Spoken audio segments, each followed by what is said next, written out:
ನಾರಾಯಣಪುರ ಬಲದಂಡೆ ಕಾಲುವೆ ನಿರ್ಮಾಣದಲ್ಲಿ ಬೃಹತ್ ಭ್ರಷ್ಟಾಚಾರ ನಡೆದಿರುವ ಬಗ್ಗೆ ಕರ್ನಾಟಕ ರಾಜ್ಯ ಸಂಘ ಮತ್ತು ರೈತ ಸೇನೆ ಸಂಶಯ ವ್ಯಕ್ತಪಡಿಸಿದೆ. ಕೃಷ್ಣ ಜಲ ನಿಗಮದ ವ್ಯವಸ್ಥಾಪಕ ನಿರ್ದೇಶಕರನ್ನ ಸರ್ಕಾರ ಅಮಾನತು ಮಾಡಿದೆ. ಆದರೆ ಹಿಂದಿನ ಬಿಜೆಪಿ ಸರ್ಕಾರದ ಅವಧಿಯಲ್ಲಿ ನಾರಾಯಣಪುರ ಬಲದಂಡೆ ಕಾಲುವೆ, ಮುಖ್ಯ ಕಾಲುವೆ ನವೀಕರಣ, ಕಾಲುವೆಗೆ ಅಡ್ಡಲಾಗಿ ನಿರ್ಮಿಸಲಿರುವ ಸೀಳು ಕಾಲುವೆ, ಉಪಕಾಲುವೆ ನೀಡಲಾಗಿರುವ ಗುತ್ತಿಗೆದಾರರಿಗೆ ಕಾಮಗಾರಿ ಆರಂಭಕ್ಕೂ ಮುನ್ನವೇ 350 ಕೋಟಿ ರೂಪಾಯಿ ಮೊತ್ತ ಹಣ ಪಾವತಿಯಾಗಿದೆ. ಕಾಮಗಾರಿ ಕೂಡ ಎಸ್ಟಿಮೇಟ್ಗಿಂತ ಹೆಚ್ಚು ಖರ್ಚುಗಳಾಗಿದ್ದು, ದುಂದು ವೆಚ್ಚದ ಕಾಮಗಾರಿ ಮೇಲ್ನೋಟಕ್ಕೆ ಕಂಡು ಬರ್ತಿದೆ ಅಂತ ರೈತ ಸಂಘದ ಉಪಾಧ್ಯಕ್ಷ ಲಕ್ಷ್ಮೀಕಾಂತ್ ಪಾಟೀಲ್ ಆರೋಪಿಸಿದ್ದಾರೆ.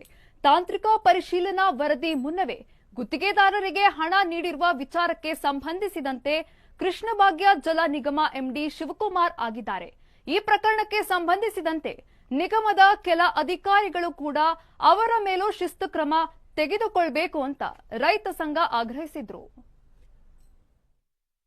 350 ಕೋಟಿ ಕೃಷ್ಣ ಭಾಗ್ಯ ಜಲ ನಿಗಮದ ವ್ಯವಸ್ಥಾಪಕ ನಿರ್ದೇಶಕರು ಮತ್ತು ಅಲ್ಲಿ ಇರ್ತಕ್ಕಂಥ ಎಲ್ಲ ಅಧಿಕಾರಿಗಳು ಸೇರಿ ಒಂದು 18/8/2023 ಒಂದು ಸಭೆಯಲ್ಲಿ ತೀರ್ಮಾನ ಮಾಡಿ ಅವರು ಹಣ ಪಾವತಿ ಮಾಡಿರ್ತಾರೆ. ಯಾರಿಗೆ?